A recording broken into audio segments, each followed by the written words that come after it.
ഡോ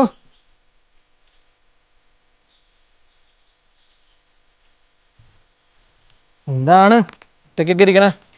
ഒന്നുമില്ല. എന്തോ ഉണ്ടല്ലോ, കാര്യം പറ. ഒന്നും ഇല്ലാടോ. എന്നോട് കള്ളം പറയല്ലേ, കാര്യം പറ. ഓഫീസിലെ കുറച്ച് കാര്യങ്ങളൊക്കെ ആലോചിച്ചപ്പോ ഓഫീസിൽ എന്ത് കാര്യം? അതുണ്ടല്ലോ, എൻ്റെ ഓഫീസിലൊരു TL വന്നിട്ടുണ്ട്. പുള്ളിയാണ് ഒടുക്കത്തെ വർക്ക് പ്രഷറും. എനിക്ക് നിർത്തി പോന്നാലോന്നുണ്ട്, പക്ഷെ പോന്നാൽ ശരിയാവില്ലല്ലോ. ഇതാണ് ഇത്ര വലിയ കാര്യം. ഞാൻ ഒരു ആനക്കാര്യമായിരിക്കുന്നു. നീക്കെ എൻ്റെ കമ്പനി വന്ന് നോക്കും, നീ ഓടും. അതായത് ഞാൻ ഇവിടെ ഇങ്ങനെ വർക്ക് പോയേ.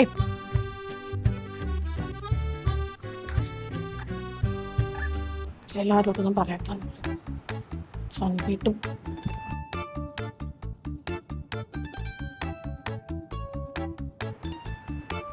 എടോ, താനേ ദേഷ്യപ്പെട്ട് എഴുന്നേറ്റോ? ഞാനെന്താ പറഞ്ഞേ? നീ ഒന്നും പറഞ്ഞില്ല. എനിക്ക് കുറച്ച് സമാധാനം തരൂ. സമാധാനം കാണാൻ ഞാൻ എന്തേതേ ഒന്നും ആശ്വസിപ്പിക്കാൻ നോക്കിയതോ? ആശ്വസിപ്പിച്ചതാണ് അത്. ഒട്ടും വർക്കായില്ല കേട്ടാ. എന്നാ താൻ പറ, ഞാൻ എന്താ ചെയ്യണ്ടേ? എടോ,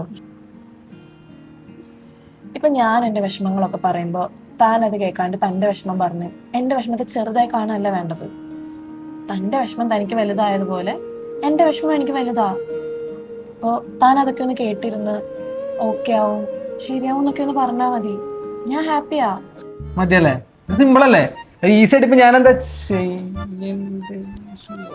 സോറി സോറി സോറി ഇനി ഉണ്ടാവര്. നീ നന്നാവില്ല. എന്നെ പറഞ്ഞാ മതി. ഇല്ല നന്നായിക്കോളാം. ഹലോ നിക്ക്.